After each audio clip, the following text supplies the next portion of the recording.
Hello guys, स्वागत है आपके अपने यूट्यूब चैनल एग्ज़ाम्स डेयर में। और आज हम स्टार्ट करने जा रहे हैं पैथोफिजियोलॉजी का चैप्टर 2 का नेम है basic mechanism involve in the process of inflammation and repair. और इस पार्ट में हम कवर करेंगे introduction, clinical sign of inflammation and different type of inflammation, mechanism of inflammation. Mainly हम इस लेक्चर में इन्फ्लेमेशन को कंप्लीट कर देंगे। तो चलिए आइए स्टार्ट करते हैं। सबसे पहले हमारे पास क्वेश्चन आता है कि इन्फ्लेमेशन होता क्या है। इन्फ्लेमेशन बेसिकली तब होती है जब हमारी बॉडी में कोई भी फॉरेन पार्टिकल्स एंटर होता है, तो उसके भी मतलब उसको किल करने के लिए हमारी बॉडी जो है, हमारा इम्यून रिस्पॉन्स एक्टिवेट होता है। और इम्यून रिस्पॉन्स एक्टिवेट होता है और उसको डैमेज करता है। मतलब जो भी हमारा फॉरेन पार्टिकल है उसको हमारा जो इम्यून रिस्पॉन्स है, जो हमारे WBCs हैं या हमारे फैगोसाइटिक सेल्स हैं, वो उसको डैमेज करते हैं और किल करते हैं। और उसको डैमेज और किल करने के प्रोसेस में जो हमारा खुद का सेल्स भी थोड़ा बहुत डैमेज होता है। उसकी वजह से हमारा जो होता है सेल में इन्फ्लेमेशन आती है। मतलब बेसिकली हमारा खुद का जब सेल हमारा डैमेज होना स्टार्ट होता है, या फिर हमारे दूसरे फैगोसाइटोसिस प्रोसेस के द्वारा हमारे जो भी रिजल्ट आता है, हमारा सेलुलर डैमेज आता है थोड़ा बहुत, उसके मतलब जो रिस्पॉन्स होता है वो हमारा होता है इन्फ्लेमेशन, जिसको आप हिंदी भाषा में स्वेलिंग कहते हैं, सूजन। तो आइए स्टार्ट करते हैं। सबसे पहले आता है हमारे पास सिम्टम्स, मतलब इन्फ्लेमेशन के सिम्टम्स क्या होते हैं। इन्फ्लेमेशन के सिम्टम्स होते हैं हमारे, सबसे पहला आता है स्वेलिंग। मतलब जो भी हमारा सूजन आती है, हमारी कोई भी इन्फ्लेमेशन होती है उस पार्ट में हमारी सूजन आ जाती है। इसको हमारा लेटिन में कहते हैं ट्यूमर। नेक्स्ट आता है हमारा रेडनेस। मतलब आपने देखा होगा कि जहाँ भी हमारे जिस पार्ट में हमारे मतलब इन्फ्लेमेशन होती है, तो वो हमारा अदर पार्ट्स के कंपैरिजन में रेड हो जाता है, मतलब रेडनेस आ जाती है थोड़ी। और उसमें हीट भी रिलीज़ होती है, मतलब गरम गरम सा लगता है वहाँ थोड़ा। एंड पेन भी होता है उसमें। एंड लॉस ऑफ फंक्शन, मतलब वो जो हमारा सही से फंक्शन नहीं कर पाता। जैसे हमारा फिंगर में हमारे जैसे लाल चींटी ने काट लिया, तो उस केस में क्या होता है, हमारा इन्फ्लेमेशन हो जाती है और फिंगर जो है हमारी स्वेल हो जाएगी, रेड हो जाएगी, और हीट उसमें हल्की हल्की हीट निकलना स्टार्ट हो जाएगी, और उसमें पेन भी होगा, और हमारा जो है ढंग से फंक्शन नहीं कर पाएगी फिंगर। उसी को हमारा बता रखा है। लेटिन वर्ड में स्वेलिंग को हम कहते हैं ट्यूमर, और रेडनेस को हम कहते हैं रूबर, और हीट को हम कहते हैं कैलर, और पेन को कहते हैं डेलर, और लॉस ऑफ फंक्शन को हम कहते हैं लेसा। नेक्स्ट आता है हमारा टाइप्स ऑफ इन्फ्लेमेशन, मतलब इन्फ्लेमेशन कितने तरीके की होती है। इसको हमने 2 क्लासेस में बांटा है। पहला हमारा on the basis of organ, मतलब किस ऑर्गन में हमारी इन्फ्लेमेशन हो रही है। और सेकंड है हमारा on the basis of duration, मतलब कितने दिनों के लिए, मतलब कितने टाइम पीरियड के लिए हमारी इन्फ्लेमेशन हो रही है। तो हमारा जो ऑर्गन के बेस पे होता है इन्फ्लेमेशन, इसमें हमारा बेसिकली क्या होता है, जिस भी ऑर्गन में हमारी इन्फ्लेमेशन होती है और उसके साथ हम क्या कहते हैं, सफिक्स लगाते हैं ITIS, मतलब आइटिस। ये जो हमारा सफिक्स होता है जो कि हमारा शो करता है इन्फ्लेमेशन को। जैसे हमारा अगर स्किन में इन्फ्लेमेशन होगी तो उसमें हम कहेंगे डर्माटाइटिस। अगर हमारा नेफ्रॉन्स में, जो कि हमारे किडनी में प्रेजेंट होते हैं, वो अगर हमारी नेफ्रॉन्स में हमारी इन्फ्लेमेशन हो जाएगी किसी भी तरीके से, तो हमारी उसको हम कहेंगे नेफ्राइटिस। और हमारा मेनिंजिस, जो कि हमारे ब्रेन्स की कवरिंग होती है, ये प्रोटेक्टिव कवरिंग होती है, उसमें अगर इन्फ्लेमेशन हो जाएगी तो हम उसे कहेंगे मेनिंजाइटिस। और अगर हमारा जॉइंट्स में इन्फ्लेमेशन होएगी तो उसे हम कहेंगे अर्थराइटिस। मतलब सभी वर्ड में हमारा जो है, सभी इन्फ्लेमेशन में हमारा लास्ट में जो होता है आइटिस, मतलब ये जो हमारा कॉमन होता है, जो कि हमारा शो करता है इन्फ्लेमेशन को। और अगर हमारा हिपैटिक सेल्स, जिनको हम लीवर सेल्स भी कहते हैं, अगर उसमें हमारी अगर इन्फ्लेमेशन होगी तो उसे हम कहेंगे हेपेटाइटिस।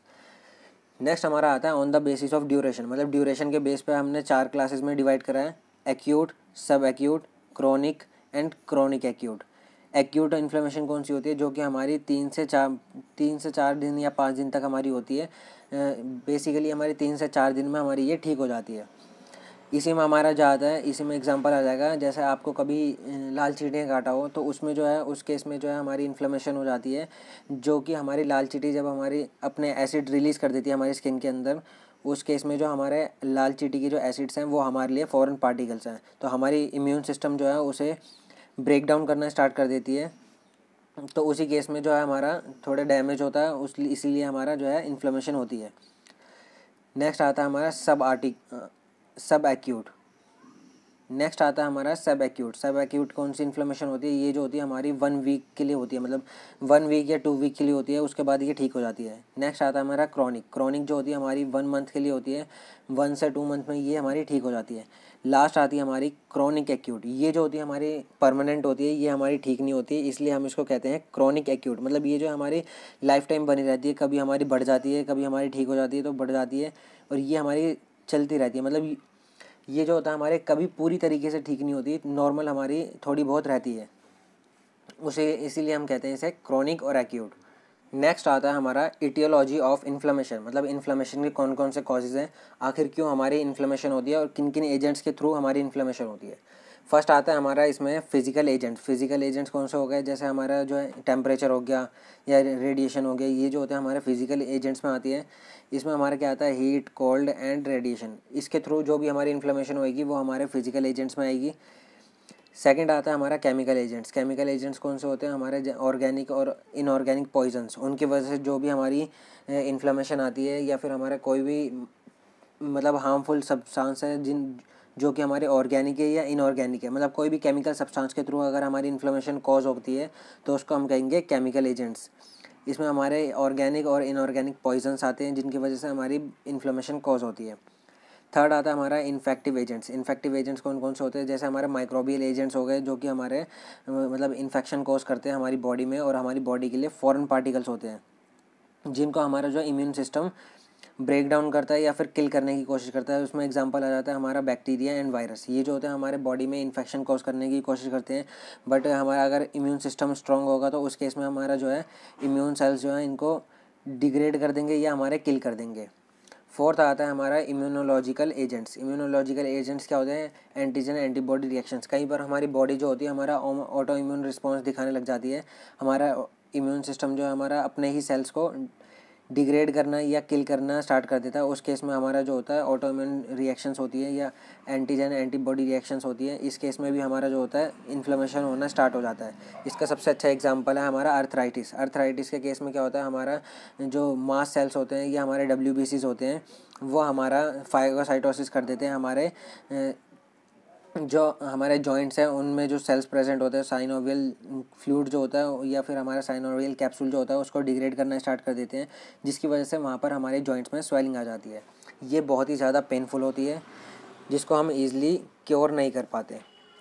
तो गाइस, इसी के साथ हमने सबसे पहले इन्फ्लेमेशन के सिम्टम्स देख लिए थे, फिर हमने उसके टाइप्स देखे थे, और फिर हमने उसके कॉजेज़ देखे थे। और अब हम स्टार्ट करने जा रहे हैं मैकेनिज़्म ऑफ इन्फ्लेमेशन, कि इन्फ्लेमेशन हमारी होती कैसे है। इसमें क्या होता है? सबसे पहला स्टेप होता है हमारा माइग्रेशन का। माइग्रेशन में क्या होता है? हमारा वैसोडाइलेशन हो जाता है।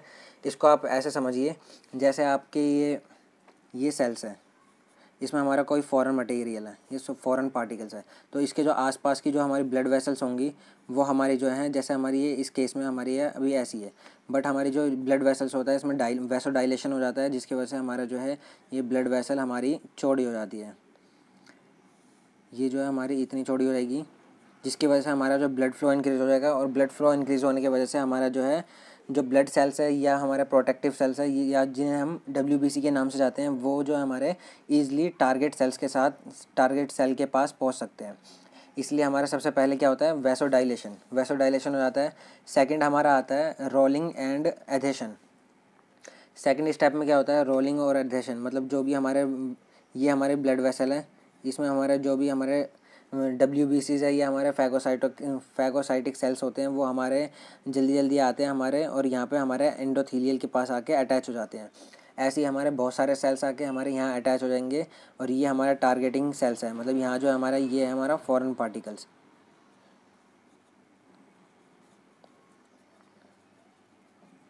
जिसे हमें किल करना है। तो हमारे यहाँ बहुत सारे जो हैं फॉरेन पार्टिकल्स आके हमारा एंडोथीलियल लेयर पे, ये जो हमारी लेयर है सेल के पास वाली ब्लड वेसल की जो लेयर है, उस पे जाके हमारे अटैच हो जाते हैं। यहाँ पे हमारे बहुत सारे जो हैं WBCs आके अटैच हो जाएंगे। थर्ड स्टेप क्या होता है हमारा? थर्ड स्टेप होता है माइग्रेशन का। माइग्रेशन में क्या होता है? मास्ट सेल्स और बेसोफिल सेल्स जो होते हैं वो हमारे सेल के अंदर एंटर करते हैं। मतलब यहाँ से जो है हमारे थर्ड स्टेप में क्या होता है, यहाँ जैसे हमारी ये ब्लड वेसल है, ब्लड वेसल है और ये हमारा टारगेटिंग सेल्स है, मतलब जिसमें हमारा फॉरेन पार्टिकल है। यहाँ से जो हमारे ये जो WBCs है वो तो हमारे अटैच ही हैं, बट हमारे जो यहाँ से मास्ट सेल्स और बहुत सारे बेसोफिल सेल्स आते हैं वो हमारे आके यहाँ से इसके यहाँ से अंदर आ जाते हैं और यहाँ से जो हमारा ब्लड वेसल के थ्रू हमारे ये सेल के अंदर एंटर हो जाते हैं। ये जो हमारे एंटर हो जाएंगे, बहुत सारे बेसोफिल सेल्स और मास्ट सेल जो होते हैं वो हमारे सेल के अंदर एंटर हो जाएंगे। और बहुत सारे सेल्स जो हमारे सेल के अंदर एंटर होने की वजह से हमारे जो है यहाँ से जो हमारे मास्ट सेल आएंगे, एंटर करेंगे और यहाँ से जो हमारी ये इसमें छोटे छोटे पोर्स होते हैं जिसकी वजह से हमारे जो मास्ट सेल्स और जो बेसोफिल सेल्स है वो हमारे सेल के अंदर एंटर हो जाएंगे। ये है हमारा targeting cell. Next fourth step क्या होता है हमारा? फोर्थ स्टेप में हमारा होता है कीमोटैक्सिस। कीमोटैक्सिस में क्या होता है, हमारे जो भी सेल्स जो होते हैं हमारे ये जो सेल्स हैं मास्ट सेल्स जिन्हें हम कह रहे हैं, ये जो हमारे मास्ट सेल्स है ये हमारा केमिकल रिलीज़ करना स्टार्ट कर देंगे। फोर्थ स्टेप में हमारा क्या होता है, ये जो हमारे सेल्स के अंदर हमारे अब हमारा जो है ब्लड वेसल का रोल ख़त्म हो चुका है। यहाँ से हमारा सिर्फ मास्ट सेल्स और बेसोफिल सेल्स का रोल है। ये हमारा जो है फॉरेन पार्टिकल है। अब यहाँ जो हमारे ये सेल्स एंटर आए हैं, मतलब जो भी हमारे सेल्स मास्ट सेल और बेसोफिल सेल्स जो हमारे अंदर आए हैं सेल के,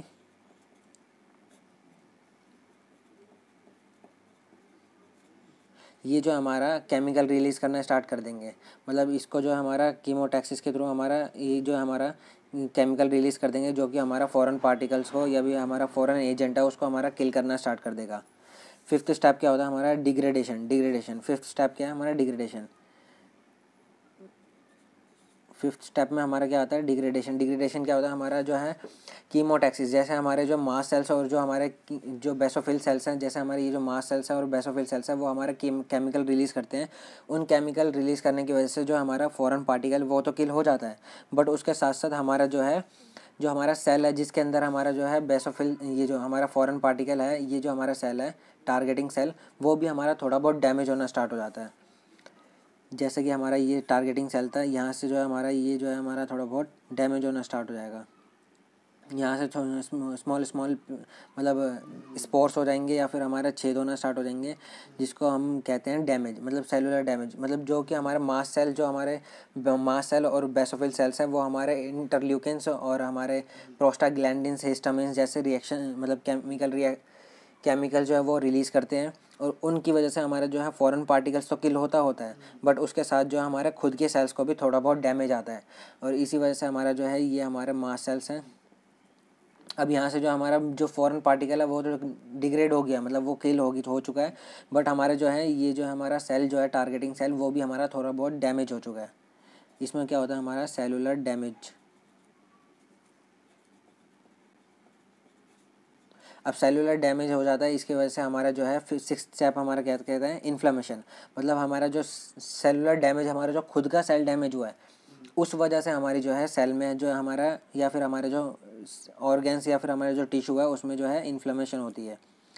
इन्फ्लेमेशन में क्या होता है हमारा बेसिकली इन्फ्लेमेशन में क्या होता है हमारा बहुत सारे सेल्स आते हैं हमारे जो हमारा सेल जो है डैमेज हो चुका है उसको रिपेयर करने की कोशिश करते हैं और उसमें जो है बहुत सारे मतलब केमिकल्स आते हैं और जो हमारे सेल को डैमेज मतलब उसको है रिपेयर स्टार्ट कर देंगे। तो यही था हमारा बेसिक मैकेनिज्म में हमारा क्या था? सबसे पहले माइग्रेशन होगा। माइग्रेशन में क्या होगा हमारा जो ब्लड वेसल है वो डायलेट कर जाएगी जिसकी वजह से हमारे ज़्यादा से ज़्यादा WBC टारगेट सेल्स तक पहुंच सकें। सेकंड हमारा आता है रोलिंग एंड एडेशन। रोलिंग और एडेशन में क्या होता है हमारा जो WBC जो हैं वो अटैच हो जाते हैं एंडोथेलियल सेल से।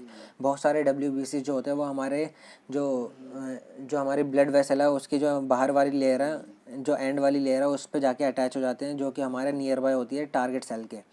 फिर हमारा जो है एमिग्रेशन क्या होता है हमारा जो मास्ट सेल्स है और बेसोफिल सेल्स हैं वो हमारे टारगेटिंग सेल के अंदर एंटर हो जाएंगे।